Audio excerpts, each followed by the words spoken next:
Hello, we're going to be going through the infinite sequences section of the Sequences in Series chapter, Unit 5. Um, Infinite series are a little bit different than just geometric and just arithmetic. So we're going to jump into a couple definitions here. So, an infinite series is a series that continues without end. So what that means is you have S sub n, and that is a sub 1 plus a sub 2 plus a sub 3 plus forever and ever and ever, dot, dot, dot, and it never ends. It keeps going to infinity. It's actually where this n here is going to equal infinity. An infinite series can behave in one of two ways. It can either increase or decrease without limits, so the numbers keep getting bigger and bigger and bigger, or they keep getting more and more negative. So this is called divergent, so it diverges.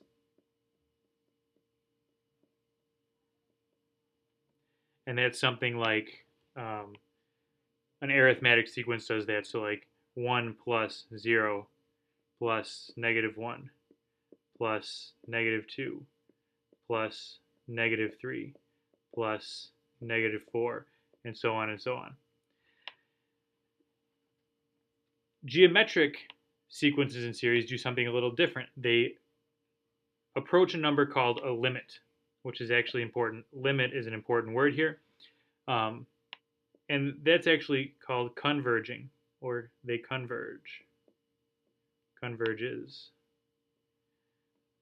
So the other way is a convergent series, and that's something like 1 plus 1/2 plus 1/4 plus 1/3 plus, that would be 1/8 plus 1/16. Now these are getting to be smaller and smaller and smaller pieces.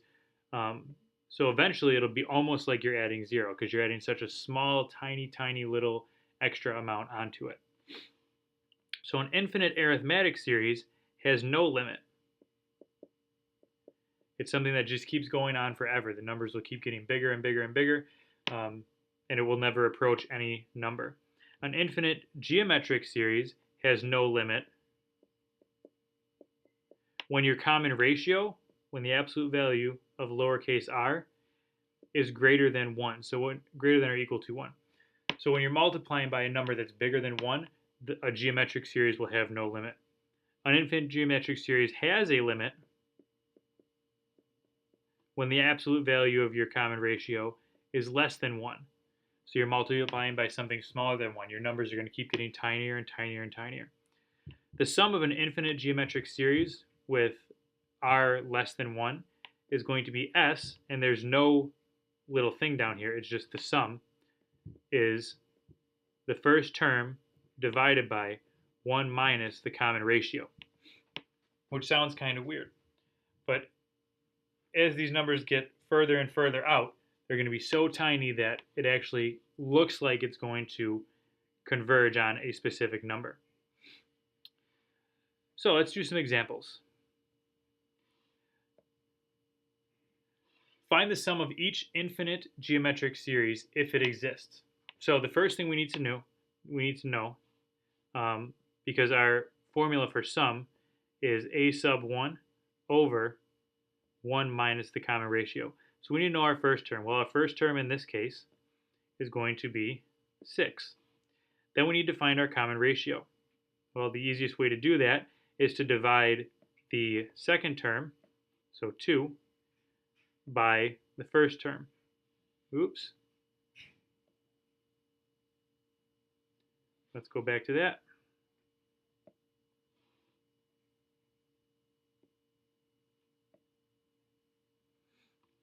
Okay, so divided by our first term, which in this case is 6. So 2 divided by 6. If you reduce that out, it actually ends up equaling 1/3. So to find the sum of this, the sum is going to be the first term, which is 6, divided by 1 minus 1/3. And you can actually put that whole thing right into your calculator, and it will give you some crazy decimal, like, I don't know, 9. When you put the whole thing in your calculator, this actually ends up being 9. because what happens is these numbers get closer and closer and closer to 0. When you add 6 plus 2, and then almost another whole 1, it ends up getting right up near 9. The second one down here, again, sum formula is the same thing. The sum of an infinite series is the first term divided by 1 minus the common ratio. So we need the first term, so a sub 1. In this case, that's 2/5. And we need the common ratio. So in this case, that is going to be 4/5 divided by 2/5. And if you divide that in a calculator, it actually gives you 2. And if you remember from what we said a second ago, if your common ratio is bigger than 1, this cannot happen. So there is no sum. You actually say no sum, divergent.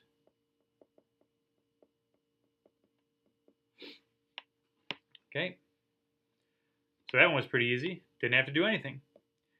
The third example, find the sum of the infinite series where the first term is going to be 1/3 and it goes to infinity. So once again, the formula for the sum is the first term divided by 1 minus the common ratio. Well, our first term here is going to be 1/3, and our common ratio, what is being multiplied by each time, is also 1/3. So this is going to be 1/3 divided by 1 minus 1/3. And again, if you use parentheses here, lots of parentheses, and plug the whole thing into your calculator, this sum is actually going to approach 1/2. Okay.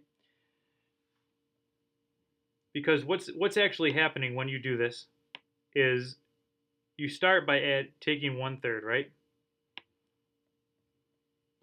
And then you add on to that 1/3 of 1/3, which is 1/9. And then you add on 1/3 of that, which is 1/27. And then you add on 1/3 of that, which is 1/81. And then you add on 1/3 of that. And these pieces here keep getting smaller and smaller and smaller. And it actually turns out that this whole thing, when they're getting smaller and smaller and smaller, this never goes past 1/2. Okay? Ask me again about that tomorrow, and I will explain it a little better because it is kind of hard to conceptualize, but I have a couple other things I can do in class.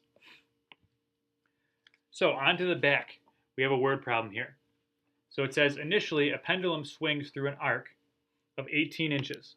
On each successive swing, now successive swing means each consecutive one, so following each other, the length of the arc is 98% of the previous length.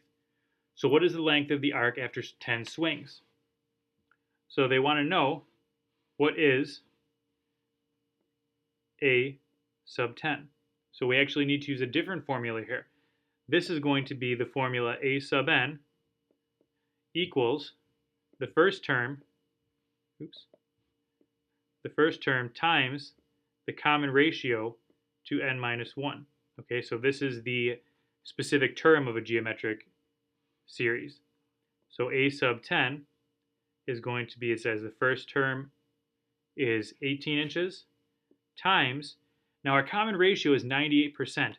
As a decimal, that's 0.98 to the 10 minus 1, which is 9. So when you plug this whole thing into your calculator, a sub 10 is 18 times 0.98 to the 9th power. It actually ends up being 15 inches. So there is your first part. So after 10 swings, it's swinging 15 inches.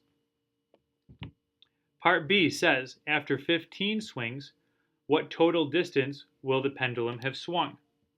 So again, this is a different formula. This is the S sub n formula, where it is the first term times 1 minus the common ratio to the n power all over 1 minus the common ratio. So we need to plug some stuff in again. So we're looking for S sub 15. Our first term again is still 18. 1 minus 0.98, in this case to the 15th power, all over 1 minus 0.98. Again, you can put this whole thing into your calculator. I would probably put this piece in first, and then I would multiply by 18, and then I would divide by the bottom there. And you would end up with the sum of the first 15 terms of this are actually 235.29 inches. So the pendulum has swung at this point really kind of far. 235 inches is not a short distance. So you add the first swing plus the second swing plus the third swing. Now you could do this without using the formula, just figure out each term and add them all up if you wanted. It would just take a little bit longer. The third part now says when it stops, what total distance will the pendulum have swung? So this is where we're actually using our stuff from today. Where we're taking the sum of the whole thing is the first term divided by 1 minus the common ratio. So our sum here is going to be our first term, which is 18, divided by 1 minus 0.98. So that's 18 divided by 0.02. If you put that whole thing into your calculator, it actually gives you 900 inches. So when the pendulum stops, it'll keep swinging, swinging, swinging, and when it actually comes so it's almost completely still, barely moving at the bottom, it will have swung a total of 900 inches. Again, this last problem really shows how knowing your formulas and knowing when to use them is 90% of what this chapter is. There was 3 different parts there asking for 3 different things, and you had to use 3 different formulas. So we will cover this a little more tomorrow. I have a couple of examples, like real life examples that we can talk about in class. So as long as someone reminds me, I will discuss them. Have a wonderful evening.